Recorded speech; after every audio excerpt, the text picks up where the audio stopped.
Hello and welcome to this India Today special. I'm Akshita Nandagopal. It's India's moment to shine on the global stage, and it's rather fitting that we're hosting the G20 summit right here in the national capital. And it's my absolute pleasure to be joined by Sadhguru here in Delhi. Namaskaram, Namaskaram. Sadhguru. What brings you to Delhi? Have you found spruced up new Delhi much better than before? I think the floods have really washed Delhi clean. Ask me, I was in the water. I'm glad some beautification is going on, it's really nice. But what brings me to Delhi, I'm on the way to Kailash. But this year, still Indians don't have permission to enter Tibet, so we are having darshan of Kailash from Nepal. But over 600 people who are of different passports other than Indian, we are taking them through Tibet. But the Indian nationals, we are at the edge. Sad. Maybe that'll change hopefully in the coming months. It should change. And hopefully next year you'll be able to visit. But Sadhguru, everyone's talking about the group of 20 nations, the G20, which means that you've got the top world leaders all coming down to Delhi, all coming down to India. Everyone's saying that this is India's moment to shine. How do you really view the G20 and how India's position in the global world, in the world order really has changed? See, definitely it's a moment that India should make use of, because these 20 nations literally determine everything that happens in the world. Whether the world will be peaceful, will it be at war, will it be prosperous, will it be poor, is determined by these 20 leaders. So when they're assembling in our country, and for the second time, this is the end of the term. Correct. I think it's very significant. Normally they don't do that, but all of them are coming here. One significant player is missing for whatever geopolitical reasons, otherwise everybody else is here, which is very significant, and we must celebrate and calibrate ourselves to use it to the well-being of the nation and for the world, because see, probably this is the first time that an international group of this kind of G20, Correct, a powerful group of people talking about one earth, one family, one future, I don't think it's ever happened. This is our nature, that we are not conquerors, we embrace the world.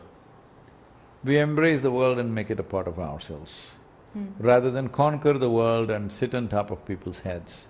Because somewhere deep in the Indian psyche, we are excited about our differences. We don't see differences as discrimination. This is a very outside thing for us. Oh, your skin is brown, so I think this. Your skin is white, so I think you're something else. It's black, I think something else. This is not ingrained in us. Do you really think so? Because there's so much talk about us being very discriminatory. This is because certain part of the media, I'm sorry I'm saying this, their brains are not in India. Their brains are outside of Greenwich Mean Time. I wish they were in the Atlantic, but they're somewhere else. So whatever is said there, the same things they repeat, racism, this, that. Racism doesn't normally exist in 99.9% of the Indian population's mind. I'll assure you this 100%. I know people. They may have other discriminations as people have, wealth, this one, that one, caste, creed is there, but that is not on racial basis. Sure. So I see a lot of certain type of journalists always writing racism, because they're just parrots of the West, they keep repeating the same thing, it's irrelevant. At one time, they've had their cacophony dominating, I don't think it's anymore so. The journalism in India also has gone through a huge evolution in the last 10–15 years' time. So, people like you, young people are here who are a new generation, who are born in an independent India, who are thinking for yourself. Naturally, when you think for yourself and your well-being, that's how you create well-being of the nation. If people are not well, how is the nation well? So it's very important, people thinking for their well-being. You don't understand this as this is against the nation. No, you're thinking for your well-being, it's good. Because if you're well, and like you, every other person is well, that is when the nation is well. That's the whole thing. So this is a great moment for India, I would say. It is not that just because we become G20, everything is going to be fantastic, but this is the way you rise in the Committee of Nations, millimeter by millimeter, all right? You need to keep pushing, pushing, pushing to come to a place. So, right now we are kind of little tilting towards the softer aspects of our culture, our music, our yoga, our spiritual process. This is very important. This is a way to win somebody's heart. See, now if I am speaking, you listen to me and evaluating what I say, is it right, is it wrong, do I agree with it, But if I sing for you, I have taken your heart. Once I have taken your heart, then it's so easy to do any transaction, isn't it? Very true.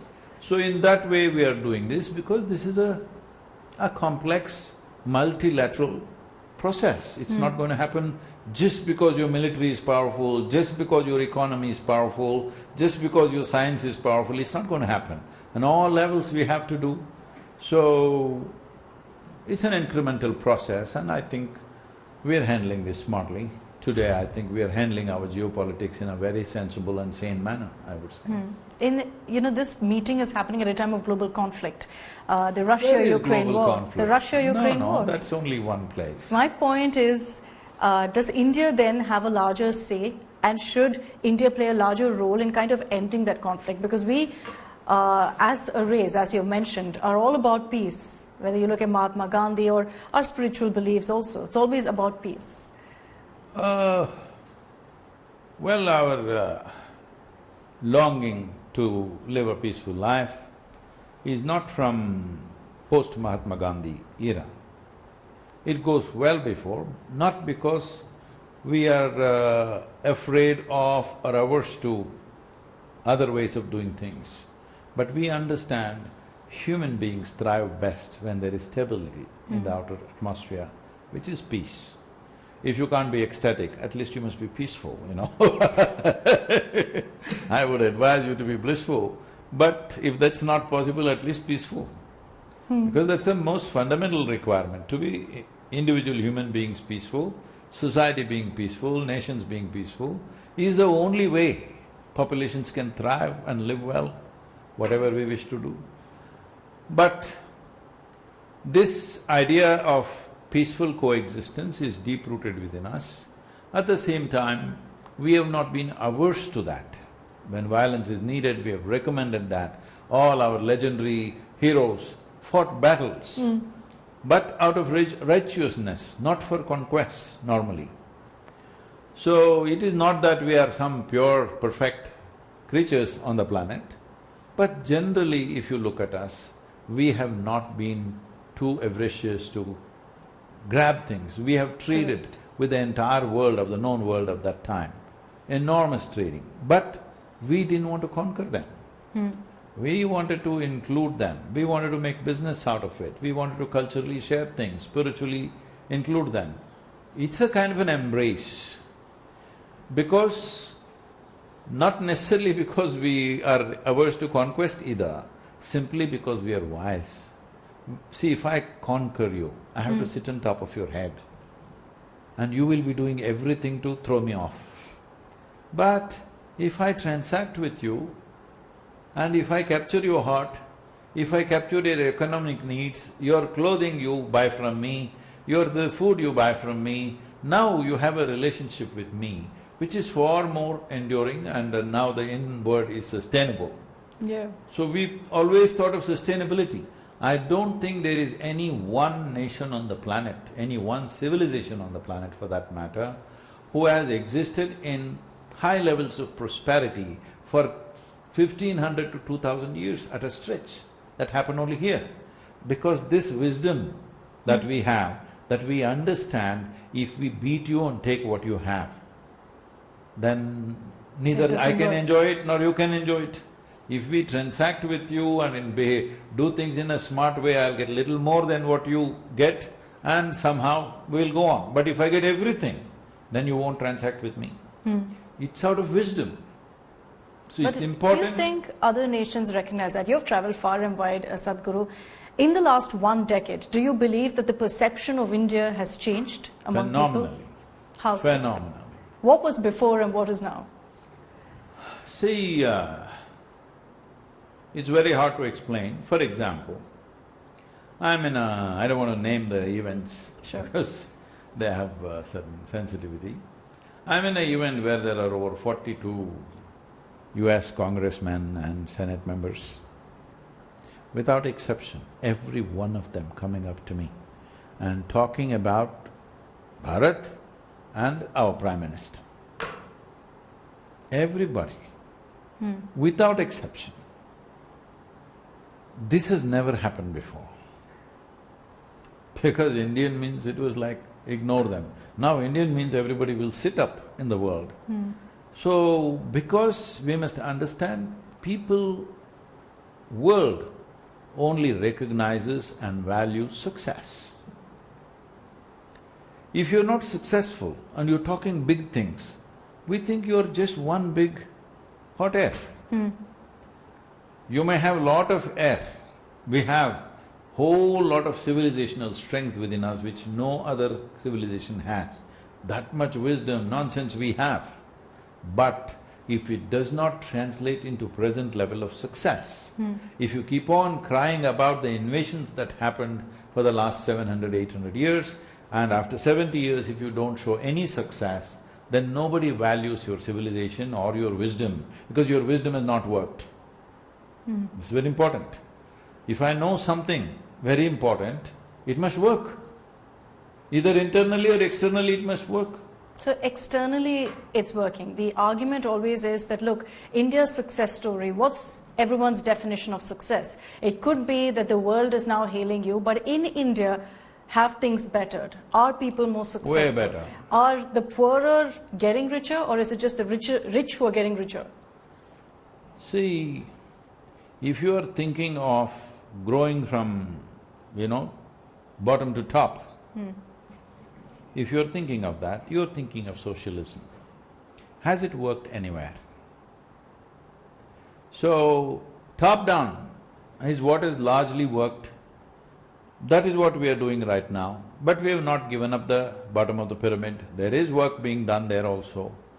But if you turn it into a total welfare state, after some time those things will collapse. We know that. World has set up enough examples at great cost to those people, at great cost. We have also done this. See, people don't understand this. From 1947 we embraced socialism, or let's say from 1950 we embraced socialism. Only in 1990 plus we started thinking that we need to become a market economy, all right? It's very easy to say, oh, we did socialism, it didn't work, we became now this. But you must understand, 2 generations of people lived like cattle and died. You can't just wash it off from your mind. I cannot. I think of all those people who have suffered because I knew when I was growing up, I never wanted to get a job, I never even ever thought, I've never applied for a job in my life, I'm different. But I know people around me, how they were struggling, no job, I put it in the… what is that, employment exchange those days. Employment exchange, 6 months, no job, this thing has come to me. How they were suffering, how insecure they were, just somehow get some government job. People… I know friends who have done MSc, MA, like this, master's degrees in Mysore University, and joining up as a peon, just be there, after that we can apply for another job. I'm saying, that's how people have lived. That is one level. Far down in the village, extreme poverty has existed in the country. Today you go and see, everywhere people are better. Not as good as we want them to be. Right now we are about $2,600 per person, per capita, which is not good. We need to get to 10 to 12, at least $12,000 per person, so that people are living well, eating well, well-nourished, all this. Not everybody may be able to drive a Mercedes or something, I don't care about that. Everybody should be well-nourished. Everybody should have educational opportunities. That much if we do, rest is what people do to themselves, individual people. Some will rise, some will not, some are happy being lazy, it's okay. I'm saying it's nice, because lazy people are very valuable.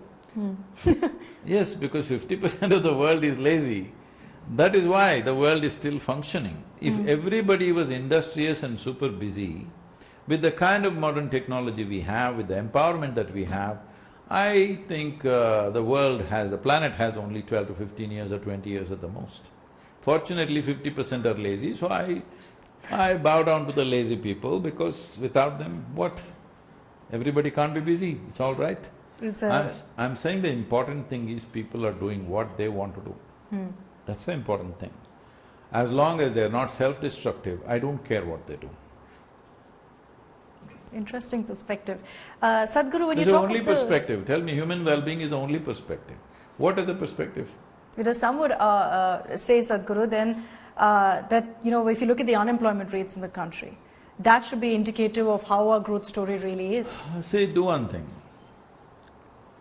You're living in Delhi, you do one thing, tomorrow you want a carpenter in your house, get one, let me see, you know how hard it is. Get one electrician, see how hard it is. You just say, I want a maid, I'll pay, whatever. Just see if you'll get one. Get a driver, let me see. So, these unemployment figures are according to the applications that are filed. But in India, in 1990, 93% of India's population was self-employed. Maybe they were just selling 5 kilograms of tomato. Oh, I'm sorry, I shouldn't mention tomato here. Delhi people seem to be little thing about We're a bit touchy about tomatoes, but I think it's okay now, it's calmed down. 13 rupees, farmers are now crying, it's 13 rupees per kilogram. Correct. It is not even fetching the amount that is necessary to grow it, all right? So anyway, I'm saying whichever way they were self-employed, 93%, only 7% were in organized sector. That sector is increasing. This employment or unemployment lists, you're just picking up the same methodology that they do in United States, where there is a system which could employ 100% of the population. They calculate their well-being in that terms. India should not do it in those terms. If you look at it that way, I would say, they're saying 8%, 9%. I'm telling you, 70% of India is unemployed. If you're looking at it as an organized sector, people are doing their own little things. Correct. So, the question is, today, for example, I know this is also touchy, but let me take a touchy example. Today, petrol or diesel both are over 100 rupees. 10 years ago, if you had said, diesel will be 100 rupees, everybody would say, I'll stop driving, this is the end of it. You see the number of cars? Even I got stuck in the traffic just now.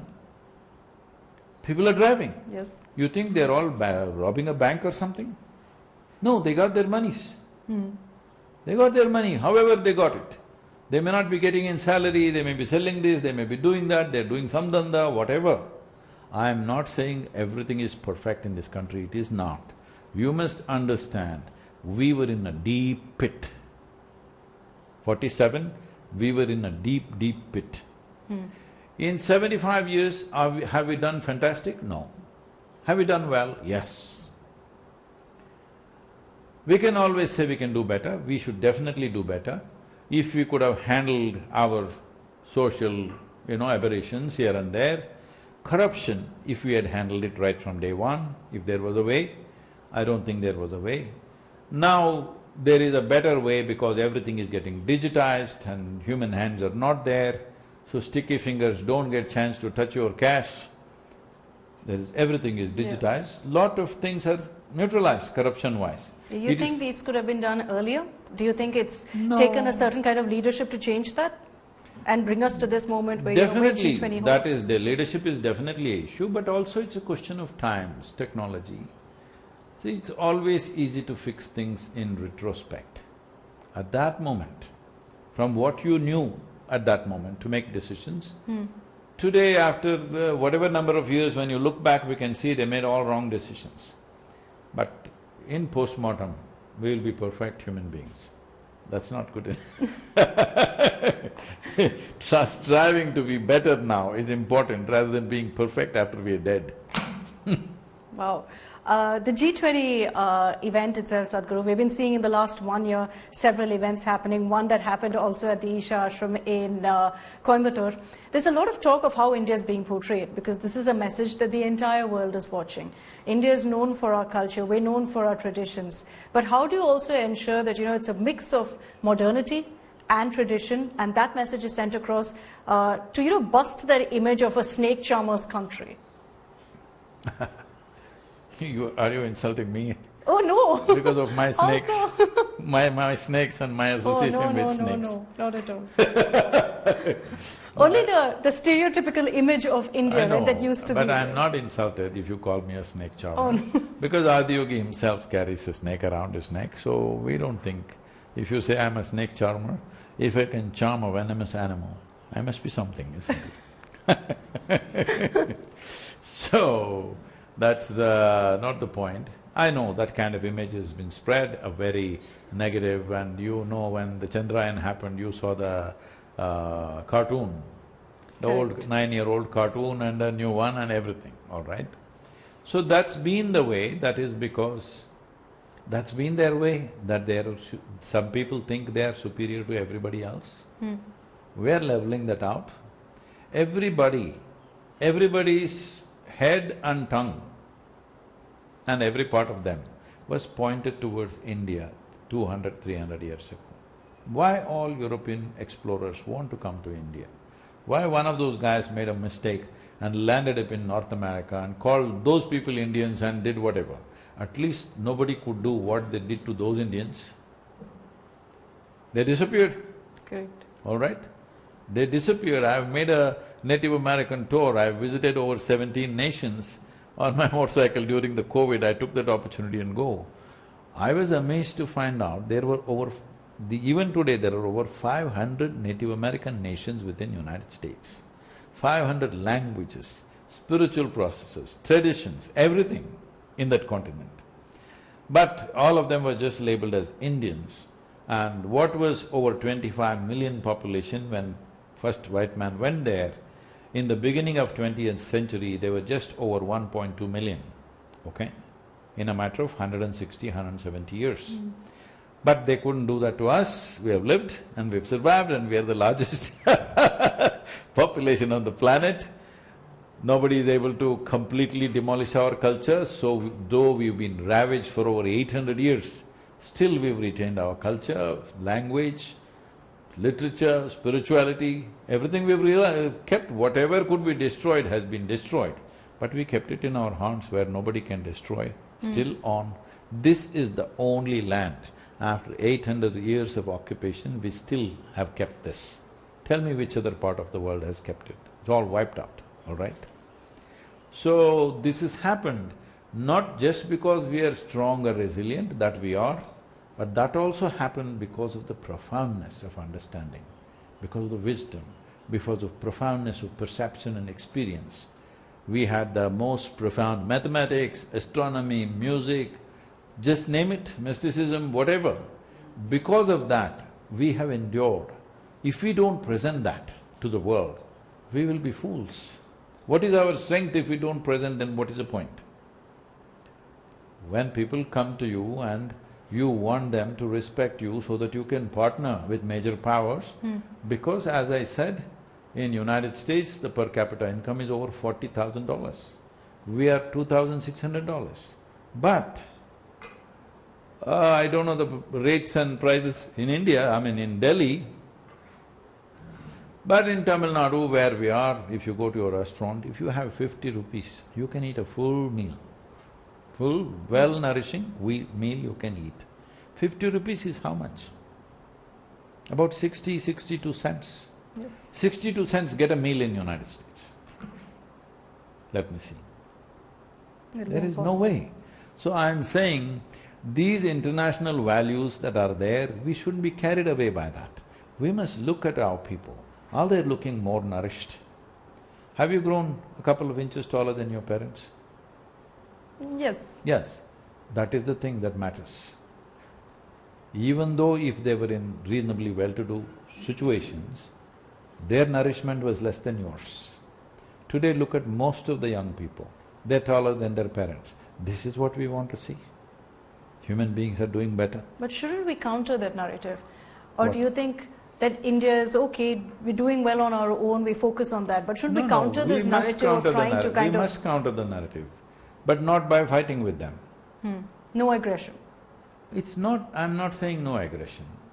All I'm saying is, you must do it the way it works. See, you are simply insulting me, so I will abuse you. Then you will abuse me. But you have bigger hands than me, then you will try to beat me. This is unnecessary for us because we want to grow. Now we will grow, present ourselves, now we landed on the moon. How will they abuse us? Somebody does that also, but they make complete fools of themselves. We are successful. Over 72 companies in the Fortune 500 companies are right now being led by Indian people of Indian origin. Nations which ruled us, those nations are being ruled by people who call themselves strongly, I'm a Hindu, all right? Which was never possible. Without belonging to that religion, you could never get elected. But we managed this. Just keep quiet, there is no need to rub it in their face because then they will hit back at you. Don't rub it in their face. As you grow, as you become better, people start recognizing this already happening. Wherever I go, how it was 10, 12, or let's say 15, 20 years ago and how it is today, everywhere, every door is open. So how was it earlier, Sadhguru? I'm curious to know. What was the reception you got earlier versus now? See, You say that now they ask this about is a Bharat. mixed bag. I cannot say 100% it's because of this or that. As I told you, in one event that happened, and that happens in various different ways. Even at the immigration, how Indians are treated today and how they were treated some time ago is very different. It is also personally myself, how they saw me 20 years ago and how they see me today is a world of difference, all right? It took that long for them to see the value of what is being offered. So it is a mixture for me. I can't say it's all because of India's recognition, it's both. But I can clearly see that recognition is there. That's amazing to hear. You mentioned one achievement that I also wanted to talk to you about, what our space heroes have done.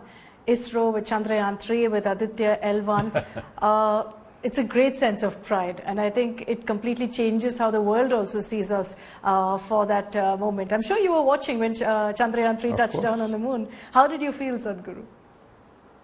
Well, we got up and danced, we were in tears.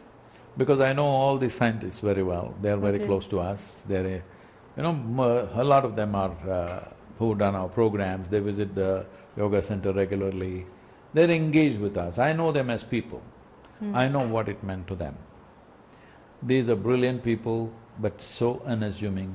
If you see them on the street, you would think maybe they're a government clerk or something, okay? Because there is no high-funder show-off or anything. I was talking to our people and they said, Sadhguru, what is this ISRO, how does it work, whatever. I said, see, somebody very close to me expressed this, I must say this.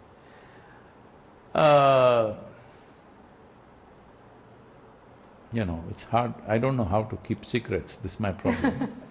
Let me tell you, my daughter went there to one of the launches she wanted to see. They did not know who she is, she just went. She sat with the crowd, she watched everything. She came back and said, this organization, this is just working like Isha volunteers. Simply, selflessly on, nothing, there is nobody trying to pay big or small, everybody doing. And later on when she was leaving, they realized who she is and then they all did that. But even when she went anonymously, they treated her so well and took care of her so well and everything was taken care of. This was her expression. They are working like Isha volunteers. This means they're crazy people, day and night, there's no day or day, no night, 20 hours, 22 hours, they're working. This is our way. But in a government organization, they're working like that, they're so committed to their cause, whatever their cause is, as we are committed to our cause, they're committed to their cause absolutely, which is fantastic. I think thanks to Vikram Sarabhai and Satish Dhawan and those doyens who set up that culture, Homi, Baba, they set up that culture that still this generation of people are keeping that up, which is very moving, very, very moving for me. Because when the scientists come, both of us are in tears, because they recognize how our people are committed to what they're doing, we recognize how they're committed. So, it is a fantastic moment. Some idiots are commenting, oh, a poor nation, why are they going to moon, why are they going to sun? Why are we investing in space? Yeah, it's okay, they can talk. That's why I'm saying we don't have to go on trying to hit back everybody who says something about us. That is the wisdom of this country. There was another narrative also that came up, which was viral videos essentially of our Astro Scientists before Chandrayaan 3's launch, visiting temples, offering prayers. Why can't they? They're saying science. This is science. Why are you mixing faith in it? And I also saw your video about your reference to why Shiva Shakti point is called Shiva Shakti point. Why give it a religious term? See, faith belongs to Abrahamic religions. We are not people of faith. We are seekers. In our seeking, we have discovered some things. We have created certain tools and methods. So we use those tools and methods for our well-being. Well, there are 1,000 examples, I am a living example, but you know, anything Indian doesn't work, at least in a lot of people's minds. Because our education is Western, so we made to believe if it's like this, it cannot work. There are any number of people who have no Western education, who are phenomenally successful in the world. The top business people in the country are like that. Our Prime Minister is like that. There are many others who have excelled in whatever they are doing without westernized education in their heads. So, about a scientist going to a temple, every American university, Ivy League universities, have chapels in the heart of those universities. Now, if American president takes oath, he says in the name of God. Now if you go to UK, if any whatever, you know, if let's say G20 happened in UK, then if the king is there, if a dinner is served, without chaplain coming and saying prayer, you cannot eat, everybody waits. All that is okay. In India, somehow, if an Indian scientist go to his temple, you must understand temple is not of faith. Temple is a tool for us. Temple is a tool for opening up certain possibilities, enhancing our capabilities and our perception. Oh, all this rubbish, there are people, textbook scientists who are every day commenting, or I would rather say they have not even read the textbook, they are WhatsApp scientists who are making all these comments. But what do they have to say for someone like Ramanujam, who poured out mathematics, who mathematical background or backbone he gave for black holes when there was no concept of black holes in the scientific community. And he said, my Devi bleeds mathematics. Because we always use these deities as windows. These are methods to do things. We are not people who go and pray.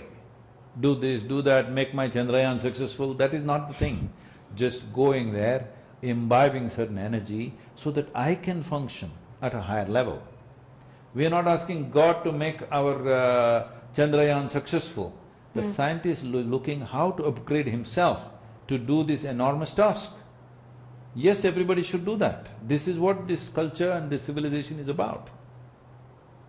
I think that's a lot to chew upon as well, because I think what you've done is essentially responded to all the social media chatter about Shiva Shakti point as well, Sadhguru. I've spoken about it. See, when you say Shiva Shakti, they are simplistic minds. Simplistic means rudimentary minds, I would say. They think, oh, you're God and Goddess.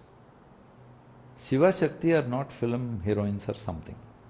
Shiva Shakti is on many different dimensions. On one level, it is just existence in a fundamental way, on another level it's an expression of existence, on another level it's personified as deities. There are many aspects to the same thing. But linked to one religion? No. First you must understand, we are not a religious nation. We are a land of seekers. You're supposed to seek the truth about your life. Why? Krishna has already said everything, why should you seek? That means you don't believe what he has said? Yes, that's how we are. Even if so-called divine entity comes and speaks, we will bow down in greatest respect, but we still have to know it from our experience. This is science. Science means without proof for myself, I will not come to a conclusion. This is spiritual process. Why Shiva has said everything, Krishna has said everything, many gurus have said everything, there is no need to seek, it's already written in the book. This is the way of the rest of the world. It's written in the book, that's it. But we know, book, anybody can write anything. I can write a book too, you can write a book too, and there are books and books. So we never value the authority, you must understand this. Even when Shiva came, when he opened his mouth, his wife asked 1,000 questions. When Krishna, after many years, one closest person in his life, he tries to speak, that too in an extreme situation. In a battlefield, how many questions that fellow is asking? Because we are a land of inquiry, we are a land of seeking. We don't settle for commandments because we don't value authority. For us, truth is the only authority. Seeking truth, seeking liberation within ourselves is the only value. So this does not belong to a religion. Just because somebody has a religion, they think you have one. No, we don't have one. See, in our families, like they have, my father has one god, my mother has one god, this. My uncle is coming, he doesn't worship any of these gods, he's got his own god.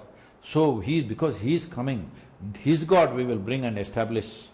We have no problem, his god is coming into our house.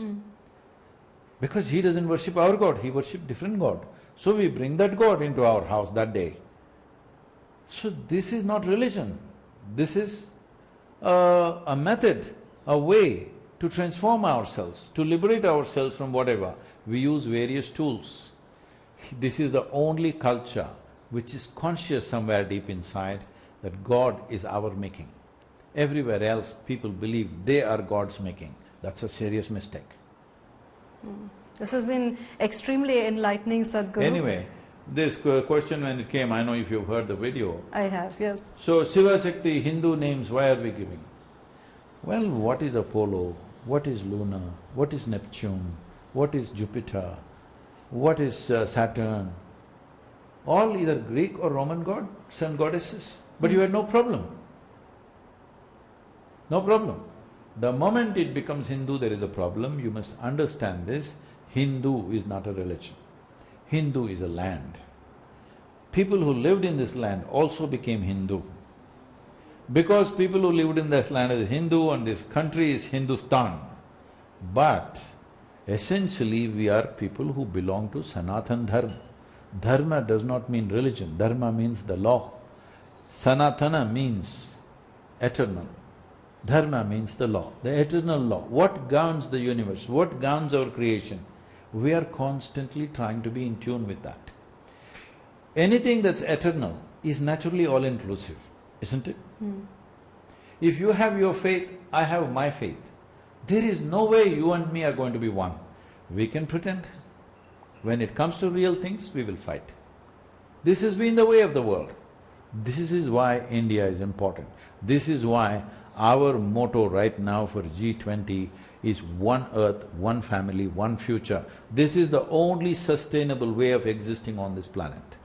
And it's a message we're sending out to the world as well with the G20. Sadhguru, thank you very much for joining us here on India Today. This is India's moment. We're saying that India is Vishwaguru, so we thought it's only fitting to have Sadhguru here with us to talk about the G20 summit. But that's it from me, Akshatha Nandagopal. Thank you very much for tuning in.